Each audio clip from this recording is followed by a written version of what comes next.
5 काय आहे, separate constant आहे, त्याचा डेरिव्हेटिव्ह येईल 0 whole divide bye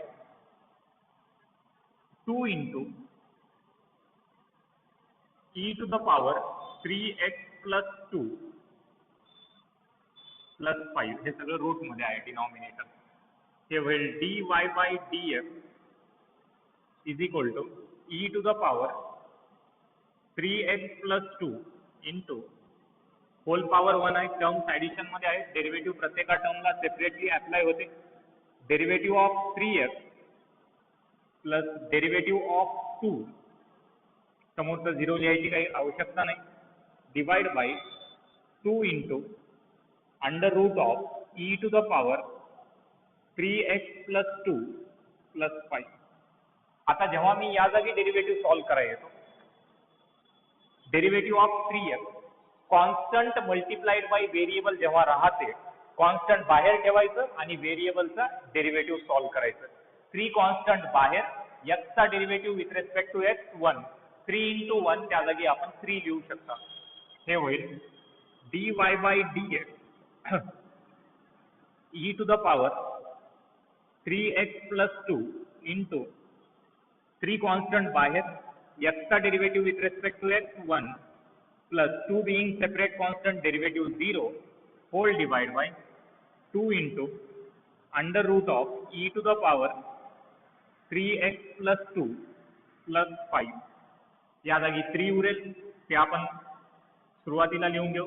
therefore final answer equal to 3 into e to the power 3x plus 2 whole divide by 2 into under root of e to the power 3x plus 2 plus 5. चला लिहून घ्या. हे dy by dx चा final answer असेल आणि हे formulas आहे.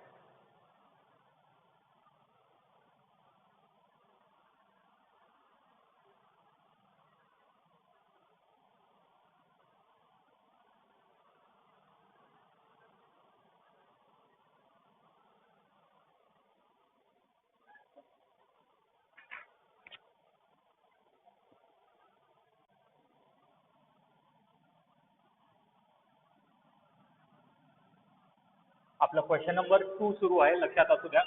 Question number 2 चा third question,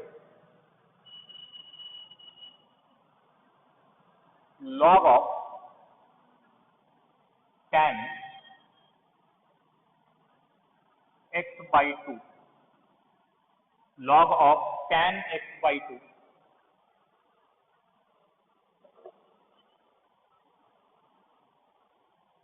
log of tan x by 2. Third question, question number 2 चा third one.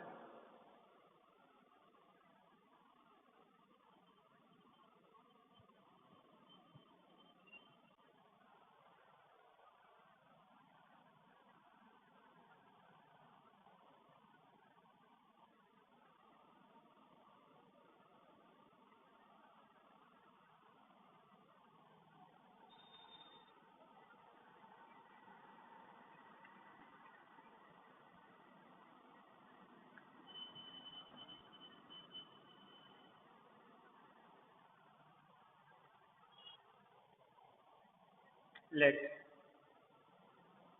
y equal to log of tan x by 2. काही नाही म्हणजे बेस मध्ये असेल e, लक्षात असू द्या, बाय डिफॉल्ट बेस मध्ये e असते. Differentiate with respect to x dy by dx is equal to d by dx log of tan x by 2 log of tan x by 2. Log चे formulas आपल्याकडे आहे. Derivative of log x असेल, त्याचा derivative येते 1/x, आणि याचा अजून एका टर्म्स मध्ये मी फॉर्म्युला दिला. Derivative of log x to the base a जर असेल, x च्या बेस मध्ये a, आणि सिम्पली लॉग x दिले, याचा अर्थ काय आहे ते, derivative of log x to the base e बेसमध्ये ई असू द्या किंवा नसू द्या काही फरक पडणार. log x to the base a जर असेल तर त्याचा डेरिव्हेटिव्ह येते 1/f इंटू लॉग ए. हे दोन्ही मधला फरक समजून घ्या. आणि हे दोन्ही डेरिव्हेशन मी चॅप्टरच्या सुरुवातीला दिलो, त्या दोन्ही फॉर्म्युलेचे डेरिव्हेशन. तेच जर लॉग मध्ये x सोडून दुसरा काही जर टर्म असेल आणि ते व्हेरिएबल असेल तर त्याला f ऑफ x गृहीत धरायचं. Function derivative of log f of x base मध्ये काही नाही म्हणजे ई आहे, म्हणजे या टाईपचा टर्म आहे. याचा डेरिव्हेटिव्ह येईल 1/f of x into derivative of f of x. म्हणजे त्याला असंही म्हणू शकता derivative of f of x divide by f of x. Derivative of log मध्ये फक्त x आहे का, x सोडून काहीतरी मोठा टर्म दिसायलाय, या सगळ्याला आपण म्हणू f ऑफ x म्हणजे फंक्शन ऑफ x. याचा डेरिव्हेटिव्ह येईल 1/f of x into derivative of f of x. Log f of x चा derivative 1/f of x into derivative of f of x. एवढं term झालं. आता समोर जाऊन derivative of टॅनचा पण डेरिव्हेटिव्ह अवेलेबल आहे आपल्याकडे. ट्रिग्नॉमेट्रीचा फॉर्म्युला यूज करावा लागतो. Derivative of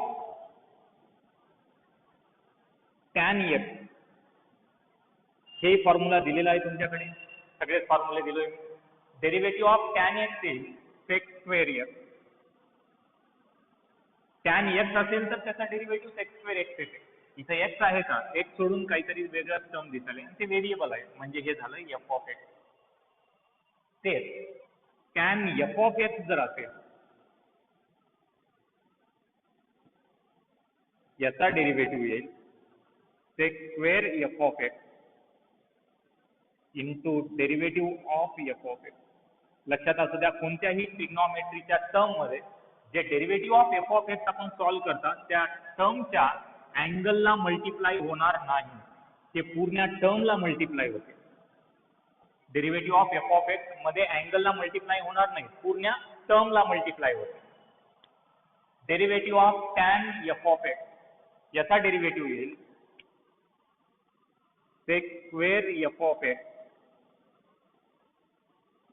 into derivative of f of x whole divide by tan x by 2. त्याला समोर अजून सॉल्व्ह करू शकता. जनरल ट्रिग्नॉमेट्रिकचे फॉर्म्युले आपण यूज करू शकता. सेक थीटाला आपण 1/cos थीटा म्हणू शकतो. सेक थीटाला आपण 1/cos थीटा म्हणू शकता. जनरल ट्रिग्नॉमेट्रीचे फॉर्म्युलेज आहेत जे की तुम्ही 9वी 10वी पासून शिकत आल्या. आणि टॅन थीटाला आपण sine theta upon cos theta असं लिहू शकता. Tan theta is sine upon cos.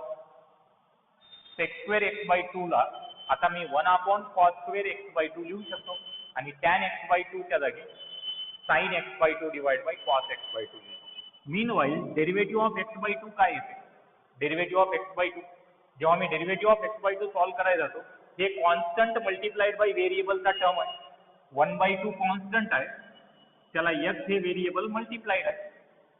तर मग कॉन्स्टंट मल्टिप्लाइड बाय व्हेरिएबल असेल, कॉन्स्टंट आपण काय करता डेरिव्हेटिव्हच्या बाहेर ठेवता, व्हेरिएबलचा डेरिव्हेटिव्ह सॉल्व्ह करता. ते होईल dy by dx is equal to sec square x by 2 ला मी 1/cos स्क्वेअर x बाय 2 असं लिहू शकतो whole divide by tan x by 2 च्या जागी sine x by 2 divide by cos x by 2 into 1/2 constant बाहेर derivative of x with respect to x. Derivative of x with respect to x काय येते 1x आणि न्यूमरेटरचा हे denominator आहे, LCM वगैरे घेत बसायची गरज नाही, ते डिनॉमिनेटर मध्ये मल्टिप्लाय होईल. cos स्क्वेअर x बाय 2 आणि डिनॉमिनेटरच्या cos x by 2 cancel. Numerator मधून एक cos x बाय 2 उरायलाय, ते कुठं मल्टिप्लाय होईल, ते डिनॉमिनेटरला मल्टिप्लाय होईल. न्यूमरेटरचा डिनॉमिनेटर ते डिनॉमिनेटर मध्ये मल्टिप्लाय होईल. फायनली dy बाय dx आपल्याला मिळेल 1/2 डिनॉमिनेटर मध्ये येईल sin x/2 into cos x/2. आपल्याला एक सिंगल अँगल फॉर्म्युला किंवा हाफ अँगल फॉर्म्युला म्हणू शकता. sin 2 थीटा असेल, हे तर डबल अँगल फॉर्म्युला आहे. sin 2 थीटा असेल तर त्या जागी आपण काय लिहिता, 2 sin theta into cos theta लिहिता, डबल अँगल फॉर्म्युला. असाच एक समोर जाऊन हाफ अँगल फॉर्म्युला आहे. 11वीच्या ट्रिग्नॉमेट्री मध्ये हे फॉर्म्युलेज आहेत, हे double angle formula. sin theta equal to 2 sin theta by 2 into cos theta by 2. हे असाच टर्म आहे की नाही, 2 sin theta by 2 into cos theta by 2 या फॉर्मॅटचा टर्म. याला आपण dy by dx is equal to 1/sin x असं म्हणू शकतो. 1/sin x. 1/sin x ला समोर जाऊन न्यूमरेटर मध्ये जर आपल्याला लिहायचं असेल तर कोसेक x लिहिता येते. 1/sin x ला आपण कोसेक x लिहू शकता, कारण फॉर्म्युला काय, cosec theta equal to 1/sin theta. Cosec theta equal to 1/sin theta. चला लिहून.